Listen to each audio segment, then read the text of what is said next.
tous. Donc, je suis Alain Rodriguez. Je suis ingénieur à l'ACTA, spécialiste mauvaises herbes. Et je vais vous présenter le projet EcoHerbie. Bon, le titre, il n'est pas tout à fait en raccord avec ce qui a été fait. On a été un peu au-delà de ce qui avait été prévu. C'est un large partenariat de la recherche, les instituts techniques, les chambres d'agriculture, bien sûr, les organismes de collecte. J'espère que j'ai oublié personne, bien sûr, non, c'est bon.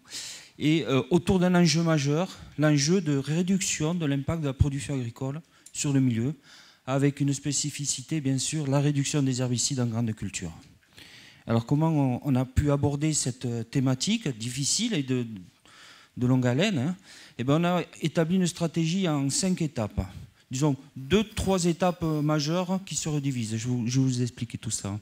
La première était d'optimiser, savoir ce qu'on fait, aller chercher, combler nos lacunes sur des techniques pratiques de mise en œuvre de désherbage. Alors que ce soit le désherbage chimique pour ne mettre que le strict minimum nécessaire de ce que l'on a besoin, mais aussi aller travailler recherche de référence, efficacité, robustesse de tout ce qui concerne le désherbage mécanique, y compris les faux semis, les déstockages. Bien, ça a été la première base de données. Deuxième série d'expérimentations et de collecte de données, ça a été comment on peut intégrer, substituer des pratiques de désherbage mécanique dans des itinéraires techniques de désherbage classique conventionnel.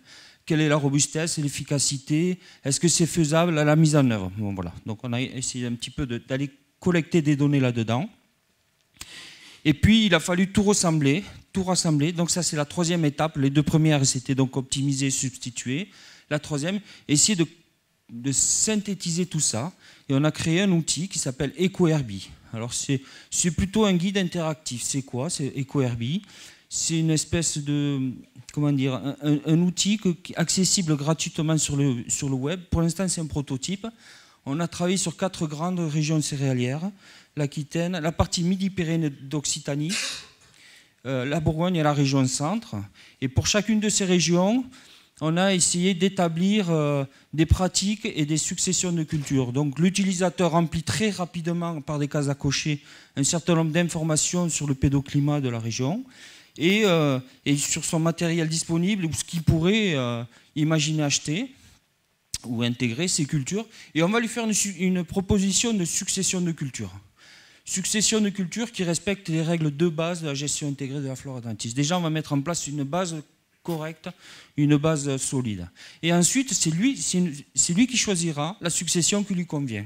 Ces successions sont classées en gradient décroissant d'IFT. Donc on peut aller, elles sont par pertinence, par faisabilité et par filière aussi. Voilà. Donc une fois qu'on a les successions culturales, on va lui proposer de mettre en place dans les intercultures des pratiques de gestion de la flore, hein, des faux semis, etc. Et ensuite, quand il aura choisi sa succession, on pourra, pour chacune des cultures, lui proposer des itinéraires techniques de désherbage mixtes avec une réduction croissante des herbicides jusqu'à arriver au tout mécanique. Voilà. Donc on a un outil, c'est un outil d'aide à la réflexion. J'aime bien ce terme parce que ce n'est pas un outil qui va donner des solutions idéales, immédiates dans toutes les régions, mais il est régionalisé, hein, il a été validé par des experts, construit par des experts, et il va servir de base de réflexion à des groupes d'agriculteurs. C'est comme ça que je le vois, avec un conseiller.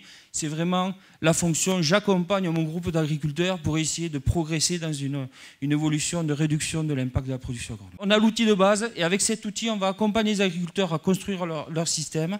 Et ensuite, bien sûr, une autre partie de ce dossier a été de diffuser les informations collectées dans le dossier auprès des élèves, BTS et licences pro, et aussi en formation agriculteur. Je vous remercie.